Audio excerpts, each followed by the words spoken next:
Assalamualaikum warahmatullahi wabarakatuh. Selamat pagi anak-anakku semuanya.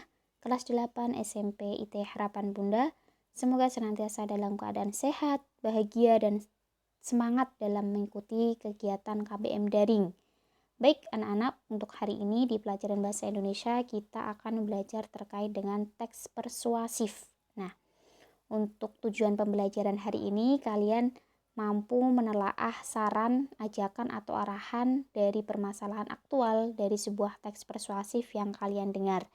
Menyimpulkan isi saran, ajakan, atau arahan pertimbangan dari permasalahan aktual dari teks persuasif yang kalian dengar atau kalian baca. Kemudian kalian mampu menelaah struktur dan aspek kebahasaan teks persuasif yang kalian dengar dan kalian baca juga. Nah, kalau kita mendengar sebuah teks persuasif, kita akan tertuju pada sebuah ajakan atau dorongan gitu. Tentunya kalian pernah ya mengajak seseorang, entah itu saudara, entah itu teman, entah itu kakak atau adik dalam melakukan sebuah perbuatan atau melakukan sebuah tindakan yang kalian inginkan. Misalnya kalian mengajak adik kalian atau mungkin kakak kalian untuk sholat berjamaah. Kemudian kamu sampaikan bagaimana keutamaan sholat berjamaah, kemudian pahalanya dan sebagainya. Kemudian adik kamu atau kakak kamu itu mau melakukan sholat berjamaah dengan kamu, misal kayak gitu. Atau misal kamu mengajak teman kamu untuk membaca Al-Quran, misal kamu mengajak teman kamu untuk membaca Al-Quran bersama, kamu sampaikan keutamaannya seperti apa. Kemudian teman kamu itu mau melakukan apa yang kamu sampaikan. Nah, itu merupakan salah satu contoh kecil kita itu mempersuasif ya, mengajak seseorang dalam melakukan sebuah perbuatan. Nah, sekarang yang dimaksud dengan teks persuasif itu sendiri apa? Coba kita lihat. Nah, teks persuasif berarti teks yang berisi ajakan atau dorongan atau pujukan yang mendorong seseorang itu mengikuti harapan keinginan penulis. Jadi dalam sebuah teks persuasif itu tujuannya adalah mengajak seseorang yang mana orang tersebut itu mau melakukan apa yang kita sampaikan, apa yang kita tulis gitu. Itu merupakan tujuan dari teks persuasif. Nah, sekarang coba perhatikan dari cuplikan contoh paragraf berikut ini. Sejak terjadinya bencana gempa bumi dan gelombang tsunami, itu sering kali bencana tersebut dijadikan sarana untuk memungut uang dari masyarakat. Banyak organisasi atau kelompok orang tak bertanggung jawab meminta sumbangan untuk korban bencana tersebut. Mereka beroperasi di atas bus kota, lampu merah, dan pinggir-pinggir jalan lainnya yang mengatasnamakan dinas sosial. Oleh karena itu, masyarakat harus berhati-hati terhadap ulah oknum tersebut. Kami organisasi sosial peduli kasih tidak pernah meminta sumbangan dengan cara-cara seperti itu. Nah, teks tersebut merupakan salah satu contoh cuplikan dari sebuah teks persuasif karena teks tersebut berisi bujukan atau himbauan. Dinyatakan pada kalimat keberapa? Nah, coba perhatikan kalimat terakhir teks tersebut. Oleh karena itu, masyarakat harus berhati-hati terhadap ulah oknum tersebut. Nah, kalimat tersebut merupakan salah satu kalimat yang menunjukkan bahwa teks tersebut merupakan teks persuasif. Nah, contohnya seperti itu ya, salah satu contoh cuplikan dari teks persuasif. Nah, sekarang dari persuasif itu yang penting itu apa? Isi dari sebuah teks persuasif itu apa? Yang pertama ada argumen, argumentasi. Argumentasi itu berarti sebuah opini, sebuah pendapat. Nah, yang disampaikan penulis. Ada fakta ketika seseorang itu mengeluarkan sebuah pendapat, sebuah opini, tentunya pasti akan melihat faktanya dulu. Maka di dalam sebuah teks persuasif itu biasanya ada fakta-fakta yang disampaikan. Kemudian yang ketiga ada ajakan. Ajakan apa? Yaitu si penulis itu ingin mengajak pembaca melakukan perbuatan yang disampaikan. Misalnya tadi agar pembaca itu berhati-hati terhadap oknum yang melakukan pemungutan pemungutan uang seperti itu. Jadi 3 poin penting itu yang akan disampaikan di dalam sebuah isi teks persuasif. Ada argumen, ada fakta, ada ajakan. Nah, kemudian selanjutnya adalah ajakan di dalam sebuah teks persuasif. Ya, ajakan atau bujukan di dalam sebuah teks persuasif itu biasanya bisa disampaikan secara tersurat atau bisa disampaikan secara tersirat. Kalau tersurat itu berarti langsung ya di dalam sebuah teks tersebut berisi tentang kalimat ajakan, berisi tentang kalimat bujukan. Cirinya apa? Cirinya biasanya kalimat ajakan secara tersurat ya, harus, sebaiknya, jangan, hindarilah. Nah, itu contohnya tadi seperti yang dicontohkan di cuplikan tadi ya. Harusnya kita berhati-hati terhadap oknum tertentu. Itu biasanya itu berarti ajakan secara tersurat. Kalau tersirat itu apa? Berarti tersembunyi di balik pernyataan. Jadi secara tidak langsung kalimat tersebut berisi tentang sebuah ajakan. Jadi ajakan dalam sebuah teks persuasif bisa disampaikan secara tersurat atau bisa disampaikan secara tersirat. Nah, selanjutnya kita menyimpulkan sebuah teks persuasif. Bagaimana caranya kita menyimpulkan sebuah teks persuasif? Nah, kita tahu bahwa sebuah simpulan adalah rumusan akhir tentang suatu atau rumusan akhir tentang sebuah teks gitu. Simpulan disusun berdasarkan pemahaman atau penalaran kita terhadap keseluruhan isi teks itu. Karena isi teks persuasif berkenaan dengan ajakan, maka kesimpulannya tidak jauh dari jawaban atau pertanyaan mengajak terhadap apa yang disampaikan di sebuah teks persuasif. Jadi kalau kita menyimpulkan sebuah teks persuasif, tentunya kesimpulannya itu berisi sebuah ajakan. Jadi lebih mudah untuk menyimpulkan sebuah teks persuasif. Contoh, misal di sini. Menurut para ahli kesehatan, hal umum yang menyebabkan orang mengalami gangguan pencernaan antara lain pola makan tidak teratur dan sering terlambat makan. Mereka pun kurang mengonsumsi sayur dan buah, juga kurang memperhatikan gizi makanan. Salah satu upaya menjaga saluran pencernaan agar tetap sehat, makanlah dengan pola makan sehat dan seimbang. Nah, dari teks tersebut kita bisa menyimpulkan menjadi sebuah satu kalimat ya. Satu kalimat bujukan. Nah, teks tersebut berisi bujukan kepada para pembaca untuk membiasakan pola makan sehat dan seimbang, itu isinya. Maka, kita bisa membuat simpulan tentang cuplikan teks tersebut, yaitu bahwa agar kita tidak mengalami gangguan pencernaan, kita harus makan dengan pola makan yang sehat dan seimbang. Jadi, sebuah kesimpulan itu harus sesuai dengan teks yang disampaikan. Karena ini adalah teks persuasif, maka biasanya simpulannya berupa bujukan atau berupa ajakan. Itu ya, menyimpulkan sebuah teks. Kemudian masuk ke dalam struktur teks persuasif. Seperti dengan teks-teks yang lain bahwa teks persuasif juga mempunyai sebuah struktur. Di situ ada 4 komponen struktur teks persuasif. Yang pertama adalah pengenalan isu, biasanya letaknya di awal paragraf.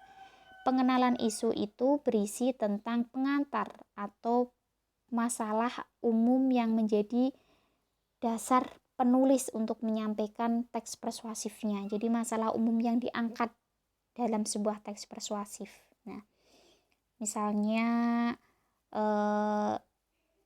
tentang mari kita membuang sampah pada tempatnya, berarti disampaikan di situ membuang sampah pada tempatnya merupakan salah satu hal positif yang harus kita jaga, misalnya kayak gitu.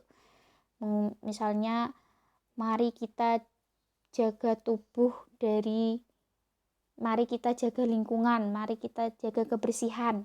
Berarti poin-poin penting yang diangkat itu disampaikan di pengenalan isu gitu. Kemudian rangkaian argumen.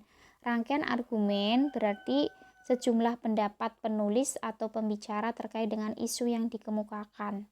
pada bagian sebelumnya. Pada bagian ini dikemukakan pula sejumlah fakta yang memperkuat argumen-argumen itu. Jadi di dalam rangkaian argumen itu ada sejumlah pendapat, ada sejumlah fakta yang mana itu kita buat berdasarkan tentang isu yang kita angkat tadi gitu kan.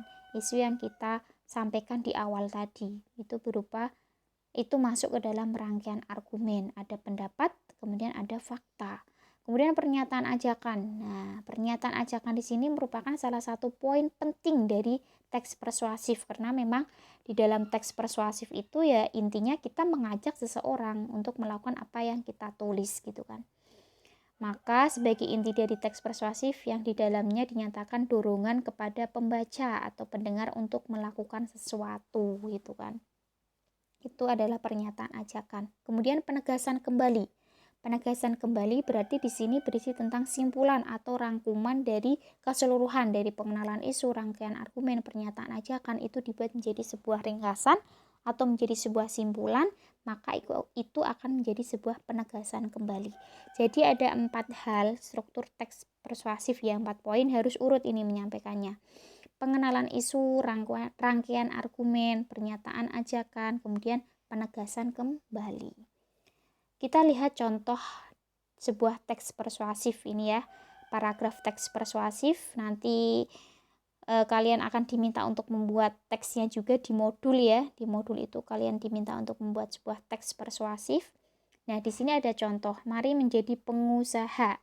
Maka bercita-citalah menjadi pengusaha ya. Menjadi kaya sudah tentu merupakan impian dari banyak orang. Salah satu cara untuk menjadi kaya tentu saja tidak mudah. Untuk mewujudkan dibutuhkan doa, kerja keras, dan kerja cerdas. Salah satu pintu untuk mencapai hal itu adalah dengan berdagang atau berwirausaha. Nah, paragraf pertama ini merupakan salah satu pengenalan isu. Karena apa? Di dalam paragraf ini disampaikan ya. Disampaikan di paragraf akhir, salah satu pintu untuk mencapai hal itu adalah dengan berdagang dan berwirausaha. Karena judulnya mari menjadi pengusaha. Kemudian di paragraf 2 disambung, di era yang serba canggih ini berjualan sudah tidak bisa hanya mengandalkan toko fisik saja. Anda juga diharuskan untuk berjualan melalui internet atau aplikasi online lainnya. Bahkan adanya prediksi bahwa suatu hari nanti hanya akan ada sedikit sekali toko yang berdiri secara fisik. Menjadi pengusaha berarti Anda telah membantu pemerintah dalam mengentaskan kemiskinan dengan jalan mengurangi angka pengangguran. Anda juga akan dapat membantu negara dalam mengurangi angka kriminalitas karena berkurangnya angka kemiskinan. Nah, ini ada rangkaian argumen, ada ajakan juga di dalam paragraf tersebut. Kemudian dilanjutkan, selain itu menjadi orang yang produktif akan jauh lebih baik daripada orang yang konsumtif karena hidup menjadi lebih berarti bagi orang lain. Maka dari itu jadilah seorang pengusaha dan turut membantu negara dalam mengentaskan kemiskinan di tanah air Indonesia ini. Nah, ini penegasan ulang ya, karena berisi tentang simpulan dari apa yang disampaikan sebelumnya. Ini merupakan salah satu contoh dari sebuah teks persuasif. Jadi mengajak seseorang yang mana si pembaca itu mau melakukan apa yang ditulisnya. Masuk ke dalam kaidah kebahasaan. Nah, seperti dengan teks-teks yang lain, maka di teks persuasif ini juga ada kaidah kebahasaannya. Biasanya yang pertama ada kata-kata teknis. Ingat ya, kata-kata teknis itu adalah kata-kata istilah yang berkenaan dengan topik yang disampaikan, topik yang dibicarakan. Misalkan teknologi, internet, reproduksi, dan sebagainya. Ini diambil dari buku paket ya nak ya. Kemudian yang kedua menggunakan kata-kata penghubung yang argumentatif. Argumentatif itu yang berupa pendapat. Pendapat itu berarti pendapat seseorang ya, argumen seseorang belum terjadi, hanya pendapat seseorang saja. Jika konjungsinya misalnya jika, sebab, karena, demikian, akibatnya, oleh karena itu. Nah, di dalam teks persuasif juga banyak digunakan kata-kata kerja mental seperti diharapkan.